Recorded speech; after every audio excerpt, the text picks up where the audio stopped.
So, if you will remember last year, at the conclusion of my talk, I made this statement.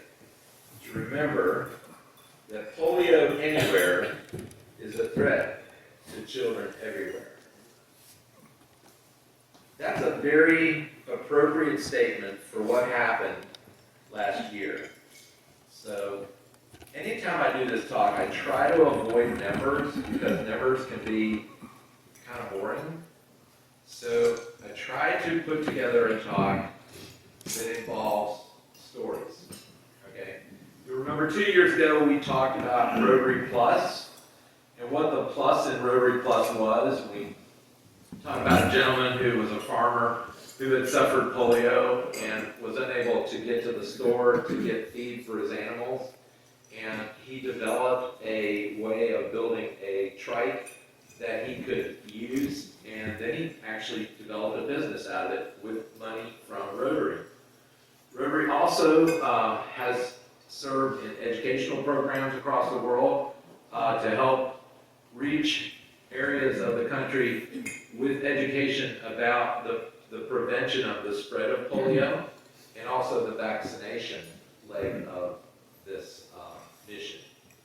They also provided nets in countries where malaria was extremely prevalent. So Rotary Plus was more than just going out and vaccinating. Okay?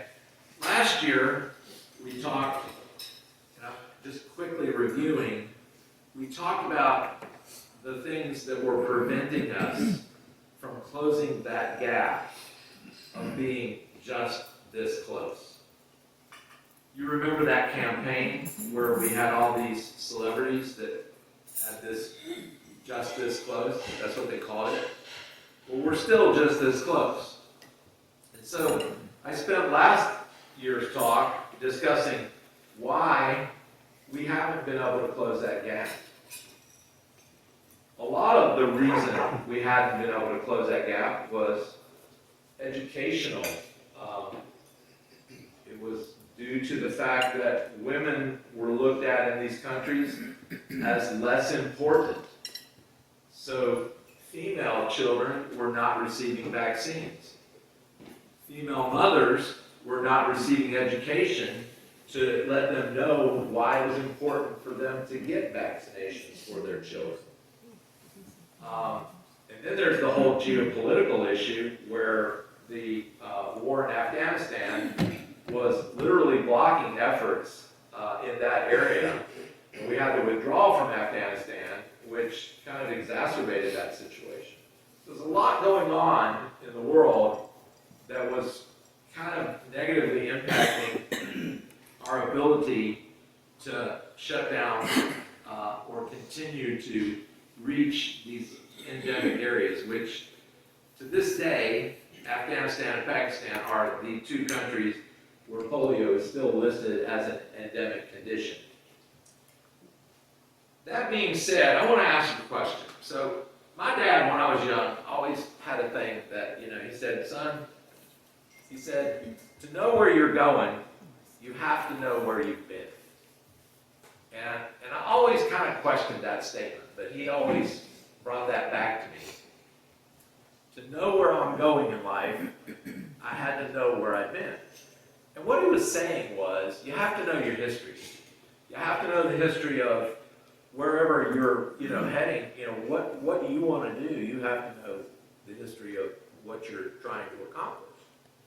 My dad said when he was in the Navy and stationed on a ship, he said the commander of the ship would always say, if we're heading into a turbulent area, we can always look at the back of the ship, see where the wake is, and we can know if we're turning right or left, or if we're going straight ahead. And that's kind of where my dad got that wisdom, I'll call it. To know where you're going, you have to know where you've been. So today's talk, we're going to look at a little bit of history on polio. I'm going to start by asking a quick question. How many people out there, by raise of hand, have been have a encounter with polio, either a family member, or mother or father, or you have an uncle or aunt. Anybody out there? So not a lot of us have had personal one-on-one encounters with polio. And as we go forward in time, that's going to become less and less because the disease has been eradicated in the United States for a long time. So I think it's important that we understand just exactly how the disease affected us as Americans. That being said, I've got a couple of names I want to run at you. And if you'll raise your hand, if you've heard this name before and know what this individual did in regard to polio. So, first name, Jonas Salk. Everybody got that one? Albert Sabin. Not as many names. Not as many, yeah. How about Dorothy Horseman, Dr. Dorothy Horseman? No hands. How about Sister Elizabeth Kenny? No hands. And finally, Eleanor Abbott. So I'm going to tell you, all 5 of those names had as equally an important impact on the history of polio and the eradication of polio in America and in the world. Jonas Salk was the one who developed the killed polio vaccine, which was used for a brief time until Albert Sabin's vaccine, which was a modified live vaccine, came along. That was the oral polio vaccine. That is the vaccine that is still used today. That vaccine was important and extremely innovative because it stopped what's known as the community spread of the disease. The killed vaccine reduced the infection rate, but did not stop the spread of the disease from person to person within a community. But the oral polio vaccine, being modified live, did. Okay. Now on with the my PowerPoint. So polio has been around for a long time. It has plagued this world for several millennia. Along with rabies, it is one of the oldest viral diseases known to man. In this picture here, you can see this is a stela that was recovered from ancient Egypt. And this is a man that is suffering from polio. So this is early evidence of the disease in Egyptian history.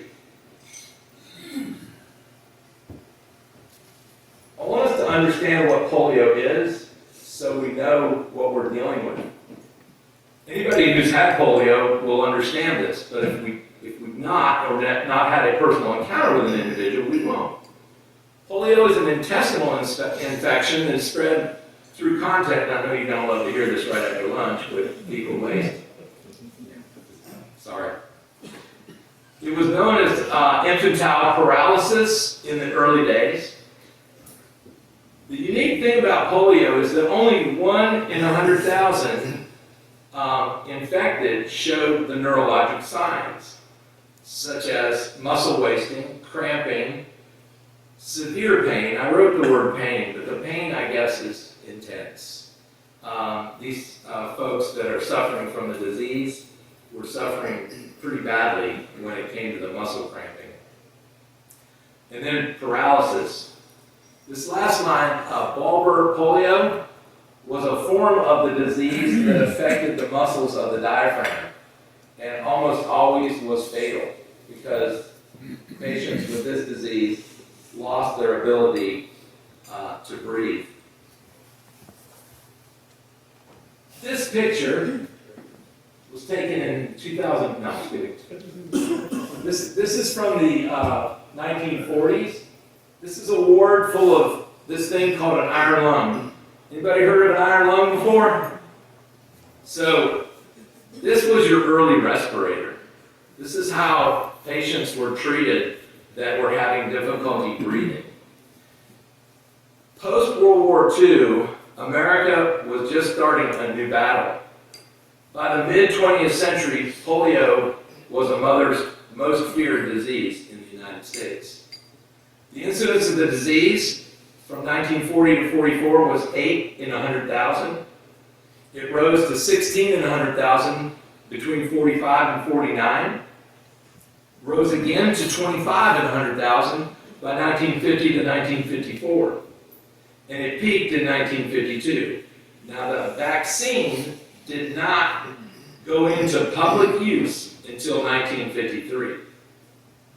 So there's question as to why did the disease peak a year before the vaccine hit the public. The other question to researchers, why did polio take hold in the Western nations? Was it due to better diagnostics and reporting? Was there a more virulent strain in the Western hemisphere? Or was there a lack of what we call actually better standards of personal hygiene, leading to a lack of a thing called exposure to a maternal antibody? So the way that works is, if there's exposure, the mothers of babies would develop an antibody that they would pass through their milk to the baby. And that would instill a certain immunity in the population. You may have heard this term with us just now coming out of the global pandemic of coronavirus. Anybody heard the term herd health? So that's something as a veterinarian I dealt with quite a bit. Herd health is immunity amongst the herd. So we're the herd in this case. And this theory that better personal hygiene led to a lack of exposure, which led to disease.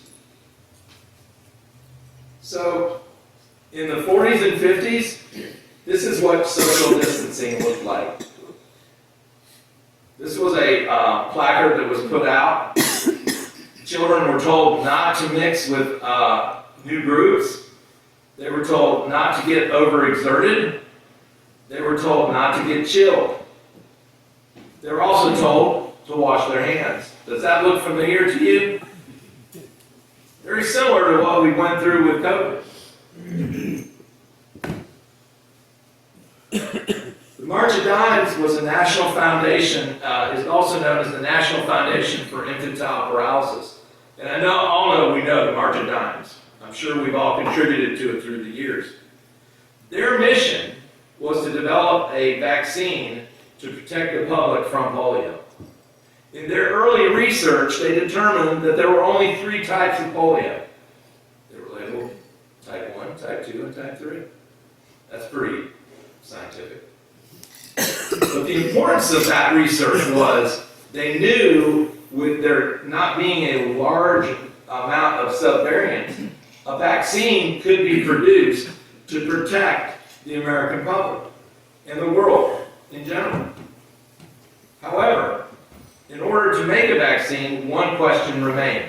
How does the virus go from the GI system to infect the nervous system? That question had evaded researchers in the early 40s all the way up till the mid-40s. Now I'm going to get into 3 individual stories, the 3 that I mentioned to you. First, we're going to talk about Sister Elizabeth Kenny. Then we're going to talk about Eleanor Abbott. And finally, I'm going to talk about Dr. Dorothy Horseman. She was a key player in the development of vaccine for polio that led to the oral polio vaccine. I call these 3 the unsung heroes of the polio world. Because a lot of us don't know about what their contributions were. First of all, we have Sister Elizabeth Kenny. Now, Sister Elizabeth Kenny was not a nun. She was not even Catholic. She was a bush nurse in Australia. She was born in September of 1880. She developed a thing called the Kenny method. As a young nurse, she was accepted into the Australian Army Nursing Service, the AANS, and she's the only nurse at that time that was accepted that had not been trained formally at a school. Her training came from her experience out in the bush. In 1916 through 1917, she was given the title sister, which equals head nurse. Therefore, her name became known as Sister Elizabeth Kenny. A lot of people thought she was a nun and mistook her for being a nurse that had Catholic training. In 1930, she developed this Kenny method, and in 1930 she tried to take it to the medical community in England and was summarily rejected. Her method involved what is now known today as rehabilitation medicine or physical therapy. And I know we probably, at our age, all of us have experienced physical therapy in one form or another. Well, Sister Elizabeth Kenny was the inventor of the system. She realized that by wrapping the legs of the affected patient with warm poultices, moist warm poultices, she could relieve the muscle cramping. And so then, consequently, she could massage the muscles and extend the legs and put the legs through range of motion, preventing the contracture that occurred as a result of the polio virus. This was groundbreaking, and it was not accepted by the orthopedic community. The orthopedic community at the time, their treatment for polio were braces and splints and casts and wheelchairs, which ultimately led to muscle contracture and loss of use of the limb, much as that was indicated on that stela that I showed you in ancient Egypt. Well, in this picture, you can see she is showing nurses how to massage muscles and how to use her method. She, in 1940, traveled to the United States, 10 years after she attempted to reach the medical community in England. In the United States, her techniques were accepted in a kind of a modest way, but she was able to start the Sister Kenny Institute in Minneapolis in 1942. She had been treating polio patients since 1910 with her technique. And in her reports, if you go back and look at them, she had very good success in preventing long-term disability. So her technique actually worked. And to this day, she is accredited with the beginning of rehabilitation medicine and physical therapy. The next person we're going to talk about is a lady named Eleanor Abbott. How many of us have played Candyland? Did you know Candyland was invented because of polio? How many knew that? You were at the meeting. I was fascinated when I heard that. We went to a Paul Harris Foundation meeting earlier this year, and this was talked about. So I had to include it in my top 3 heroes of polio. Eleanor Abbott was born in 1910 in San Diego, and she grew up to become a school teacher. In 1948, she contracted polio. And while she was recovering from polio in the hospital, she came up with this idea to develop a game that children could play, because thousands upon thousands of children were confined to these iron lungs. Or they were being isolated from other children. They were on their own, kind of like having to go to school in a mask. You know, mentally these kids were affected by the fact that they were isolated. And she came up with this idea: I'm going to create a game that engages their mind where they don't have to use their muscles. And it's a game that is played by a solo player. So it can be used when children are having to social distance. So she comes out with the game, and it was an instant hit. The first year it was out, in 1948, it sold over 1 million copies at $1 a copy. In 1949, Milton Bradley, anybody know that name? bought the rights to the game. They saw that this was a huge success. Milton Bradley, prior to this time, was a school supply company. That's what they did. They created school supplies, pencils, pads, pads. So, they buy the rights, and Eleanor donates her royalties to the purchase of school supplies. That was her contribution. Today, last year, 20 million copies of Candyland were sold. Still a very popular game. How many of us have played it? Anybody? It's a pretty good game. I like it. This was the original board right here. You can see she did the artwork for it too. Anyway, now I'm going to get to the last of the three. Dr. Dorothy Horseman. She had a huge contribution to the development of the oral polio vaccine. She was born in Spokane, Washington in 1911. She grew up in San Francisco. As a young girl, she dreamed of being a doctor in a world that didn't have a lot of female doctors at the time. In her teens, she spent her life and her days following her family doctor around San Francisco on his rounds. She went to the University of California and in 1936 received her undergraduate degree, and 4 years later, her medical degree. And immediately she applied to Vanderbilt University to do a residency. Now, in this day and age, female residents were few and far between. At Vanderbilt, the head of the residency program was a Dr. U. Morgan. Now, you had a peculiar habit. He did not accept women into his program. But that didn't stop Dr. Horseman from applying. Well, she had an interview with Dr. Morgan and was dismissed. She went back to San Francisco, and this is when it becomes a God thing.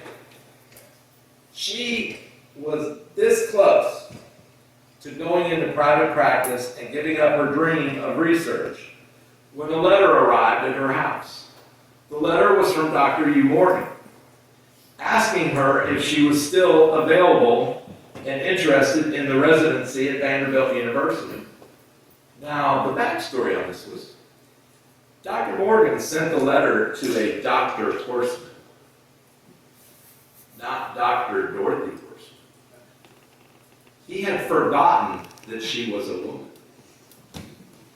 He needed to fill the slot. And he looked at what he had, and he sent Dr. Horseman the letter. Well, when Dorothy got the letter, she immediately replied, "I'm in."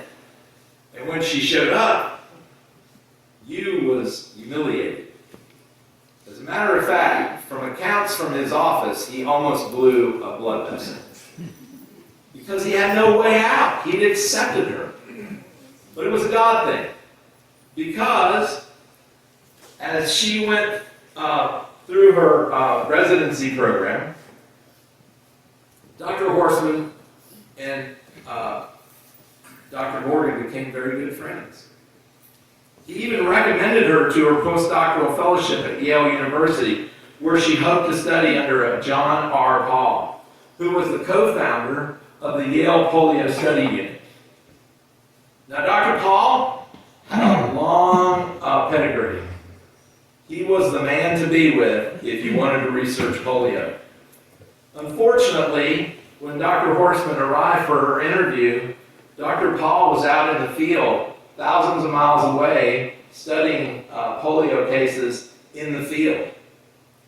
So Dr. Horseman, at that time, was interviewed by a doctor. Sorry, I got going ahead of myself. Francis G. Blake. Where do you see that? There it is, sorry. I'm with you now. So, she got interviewed by this Dr. Blake, who was the dean of students at the College of Yale. Well, during the interview, Dr. Blake made a comment about something a female doctor had done about 10 years earlier. Something negative. Dr. Horstman took exception to the comment and she retorted, I guess if a female makes a mistake, it's kept around for decades. But if a male doctor makes a mistake, it's forgotten within a year. Well, Dr. Blake didn't cotton to that comment. He wasn't real happy with her. He almost rejected her. But, as luck would have it, she was able to get into her position at Yale. And by 1942, she was working with Dr. Paul. And I might add that Dr. Blake and her did become friends later in her research. She was a individual who was very short on the tongue when offended. She spoke her mind, and that's probably a good thing. Well, in her work with Dr. Paul, she found that Dr. Paul had this theory. He theorized that strict hygiene would lead adults to a heavier level of infection. Kind of like what we were talking about earlier, a lack of maternal antibody. So with that theory in mind, they're trying to find out how can we develop this vaccine. Well, Dr. Horstman was assigned to study polio outbreaks in Connecticut, Illinois, New Jersey, Western New York, and Hickory, North Carolina. This is a picture of her actually in Hickory, North Carolina, which was the site of one of the worst outbreaks of polio in the 20th century. During this time, Dr. Horstman came up with a theory that the virus would be in the blood prior to clinical symptoms of polio. She went back to Yale to test her theory by injecting polio into several monkeys and drawing blood samples before clinical signs arrived. And lo and behold, they were able to isolate the virus from the blood of the monkeys. Everyone prior to her had been looking for the virus in the blood after clinical signs. That discovery led to the development of the oral polio vaccine. They were able to use an attenuated virus, passed through animals, and then put into an oral polio delivery system. Y'all remember the sugar cubes? That's the oral polio vaccine. Now it's drops. Still in use today. The genius of the oral polio vaccine was it stopped community spread, a disease that was really running rampant all over the United States and the world. Well, Dr. Horstman went on and became the first female professor of medicine at the University of Yale in 1961. She was also the first female to hold an endowed chair in 1969. After passing in 2001, her portrait was hung in an area called the Gallery of Luminaires from the 19th and 20th century. This is an honor that was given to her only as a female. There are no other females in that gallery. She was an important player in the development and the eradication of polio. So, that's my history lesson. I hope you enjoyed it. I want to conclude the talk by talking a little bit more about the history. So, as a result of the development and the release of the vaccine, we've talked about this. So, there were, in 2002, there were 1,919 cases of polio worldwide, a decline of 99% from 1988 when it was 350,000. The United States has not seen a case of wild polio since 1979, and as you see here, it was declared polio free, I think in 1997. Nope, 94, there it is. Now,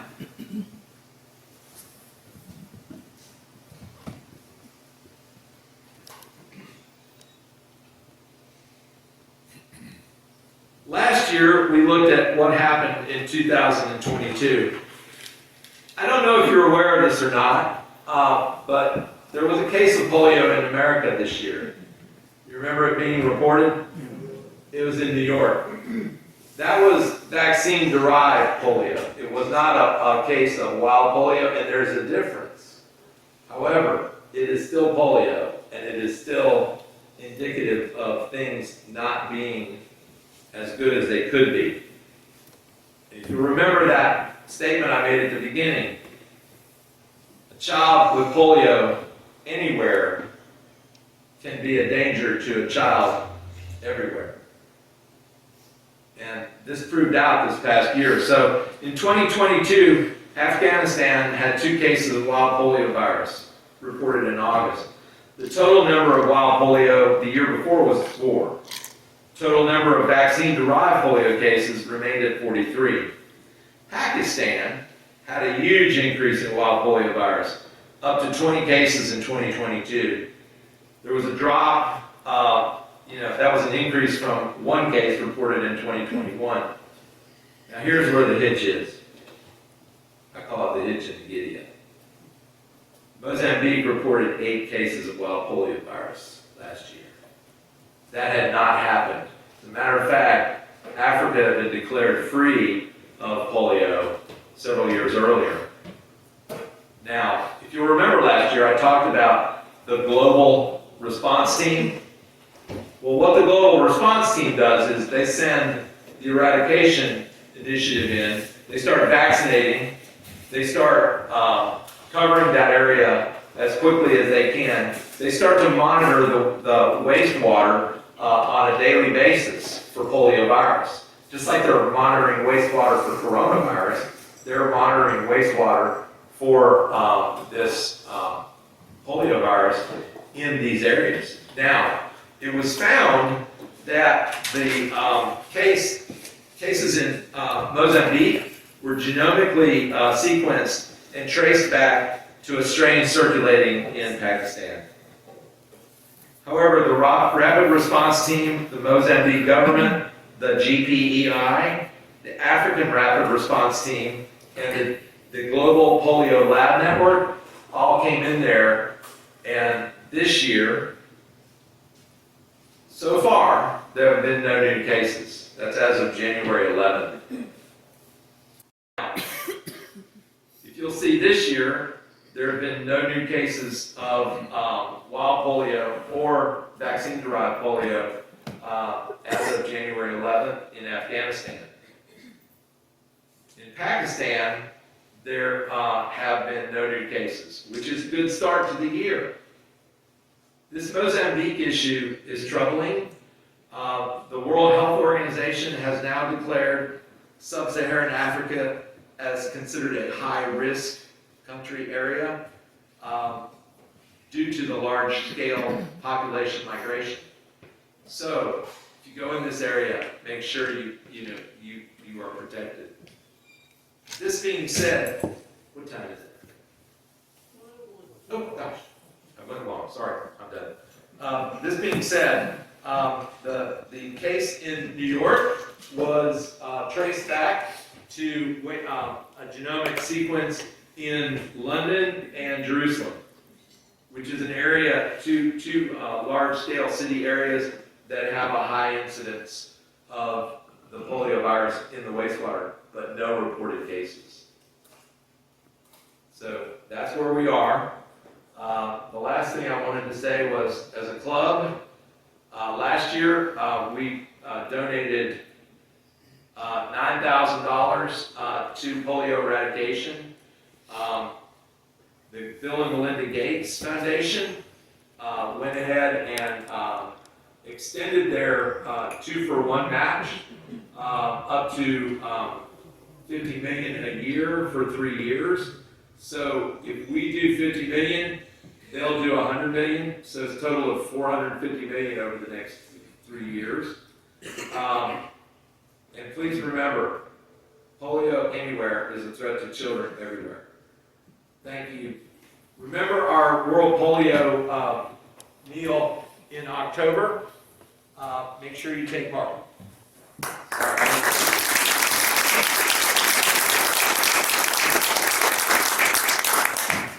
So Carl, thank you again for all that information, and there's so much more. I don't know about you, but every time I hear something about polio here, I'm like, well, I'm not gonna learn anything else. I've heard it all. Nope, I'm learning something else. So obviously the most recent data there is more troublesome than what we've heard in recent years, which just underscores the reason why we have to continue to fight as Rotarians. We've come too far to stop now, and I know that we won't, and I know that a lot of you guys have been in this club longer than I have contributed more financially to this than I have in shorter time frame, but we got to keep going.